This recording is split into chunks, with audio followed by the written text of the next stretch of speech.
Dr. Lisle, you have a great lecture up on YouTube called Losing Weight Without Losing Your Mind. Can you tell us a bit more about that? Because so many people think that they're going to go crazy, you know, ditching the meat and dairy and eating whole plant foods. Can you talk about that for a little bit? Sure. The reason I have that lecture is because what people actually believe the key to weight loss is, they believe several things, but the most fundamental thing they believe in is that they need to eat less calorie or eat less food and exercise more. And this is and it's in fact true that if they eat less of the food they're eating now and they exercise more, they will in fact lose weight. It's a mathematical reality. However, I call that losing your mind. And the reason why that's true is there's a reason you eat. Let's suppose you're a person that's 30 pounds overweight right now. There's a reason why you are eating as much food as you're eating. And the reason you're eating as much food as you're eating is because you've got very sophisticated homeostatic drive mechanisms inside your brain that are causing you to eat X amount of bites of food. Okay? They just do. So I don't know how many bites that is, but the point is that let's suppose it's 1,005 bites a week. That's what you're going to do. And so if to lose weight, you start to eat 800 bites a week, you are going to be hungry, okay? And you won't be hungry right after you've eaten 2/3 of what you wanted to eat. You'll actually have some satiation. But within a few hours, you're going to be hungry, and if you continue on this path, all you're doing is you're doing what I call eating underneath the hunger drive. It's like sitting in a cold room and you've got a sweater, and you don't want to, you're not supposed to put it on. So you're just supposed to sit in there and freeze. And your brain will continue to cycle around over and over again saying, I should put the sweater on, I should put the sweater on, I should put the sweater on. It's going to be what it's going to be. Even if once in a while they turn the heat on for a couple minutes and you feel okay for a while and then they shut the heat off, pretty soon you're going to be cold. That's exactly what happens when people eat less and exercise more to lose weight. Their brain is constantly being teased into saying eat, eat, eat, eat, and it takes tremendous self-discipline to lose weight that way. So anybody that's ever lost weight that way, I pat you on the back, I congratulate you for truly human self-discipline that no animal would ever impose on themselves, and it's an utterly unnatural way to go about changing your body situation.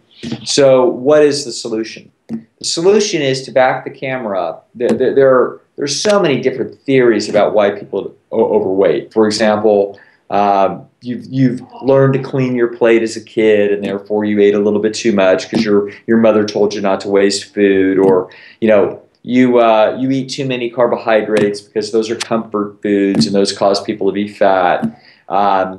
You've got some issues in the oral stage of your development from your Freudian upbringing, and therefore you're fixated on the oral stage, and so you like to have things in your mouth, whether it be cigarettes or candy or food. The list goes on. You were abused as a child, and therefore your soul is slightly dinged to the left or dinged to the right, and somehow you seek food as comfort. Like, there's no end to it. Okay? There's no end to the psychologizing on why it is that people have weight problems, and yet I'm going to solve this in the next 30 seconds. All you have to do is realize there's no other species on Earth that's having this problem except two. Humans, dogs, and cats are the only species having weight problems, and only in certain areas of the world. Okay, so if humans, dogs, and cats are the 3 species out of 20 million that are having a weight problem, we should be immediately suspicious that this is some deep psychological disturbance. If you stress rats in a cage, they don't get fat. Okay, if you abuse llamas, they don't get fat. Nothing responds by getting fat to any psychological stressor. Okay, so this is not a psychological problem. This is simply a problem of what you're eating. And so if you feed cats scraps from your table, or your dog scraps from your table, then they're going to start to get fat. Okay? The reason is the food is too concentrated. In that 1,005 bites that you're going to eat this week, if that food has too many calories in it that are compacted in the food, then you will have eaten in your 1,005 bites more food. It's as if you got paid at the end of the week and they gave you 12 bills, whatever it was, would it matter which 12 bills they gave you, whether it was 12 ones or $12,000 bills? Of course it would. Okay? If they gave you just one $1,000 bill of the 12, they probably overpaid you.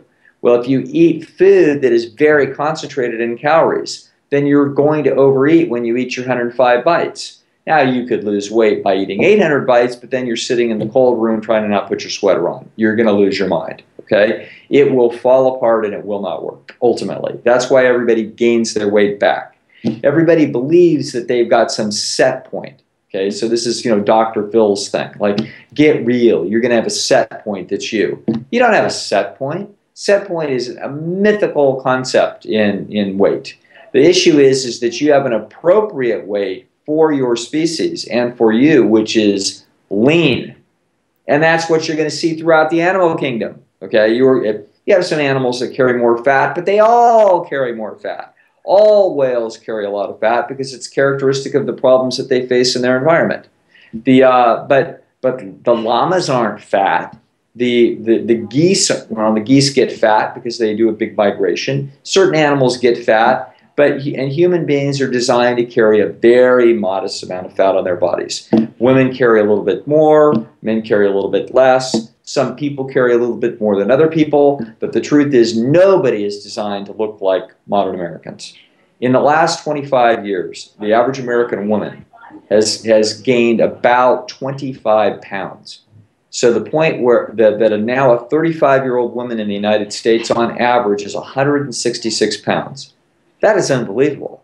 That's where all the beauty went. That's where it got trouble for people to find each other, even with the extraordinary developments on the internet like Match.com and other things like that. People are still having trouble getting together and finding relationships when now it should be easy. The reason is that people are overweight and they don't look the way they should. Okay? That's like gumming up the works. If your average woman is 166 pounds at age 35, let me tell you what that means. She looks pregnant. Okay? And the response in the animal kingdom to females that are pregnant is disinterest. Okay, so this is the problem. The solution is you have to eat like the appropriate human animal. If you eat like an appropriate human animal, when you've had your 105 bites of plant-based, plant-dominant, whole natural foods, when you do that, you won't be paid too much. You won't eat too many calories. You'll eat the appropriate amount of calories for you, and your weight will start to regulate automatically. If you're a relatively young person, it'll regulate down about 2 pounds a week. So literally, in the 20 years that it takes you to gain an extra 40 pounds, you can unwind it in 20 weeks. Wow.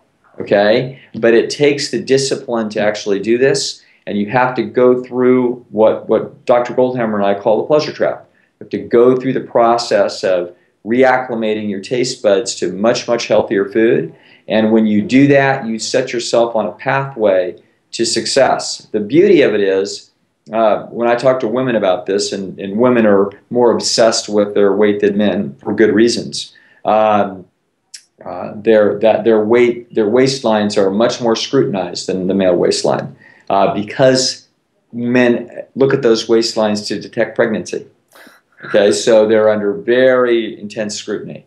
I explain to them that if you don't want to go this path, that's fine, but you have to understand the phenomenal competitive advantage you have if you do. Because other people aren't going to do it. Yeah. Okay, so it's literally a gold laying in the street that needs to be picked up. And if people pick it up, if women will pick up that gold, they put themselves in a spectacularly competitive position in the romantic arena, which is a very big deal. Right. Yeah, that's a good point, is that it's all about eating the right food, not eating less or exercising. Yes. Yeah, so good. It's about eating the right food. It doesn't hurt. My friend Rip Esselstyn will say that, diet is the king and exercise is the queen. Doesn't hurt to exercise. It's a good thing. It's a useful adjunct, but it's not the key. The central key is we've got to get the very rich food out of the diet and move towards a diet that is consistent with the teachers that we have today. McDougall, Esselstyn, Campbell, etc., Dr. Goldhammer, Joel Furman. This is the direction people need to go. And if they go that direction, they don't have to be perfect, but if they go that direction, they're going to find a very good response. They will not have to eat under the hunger drive. Eat comfortably, eat as much as you want, don't try to eat less, and you will be on the right track.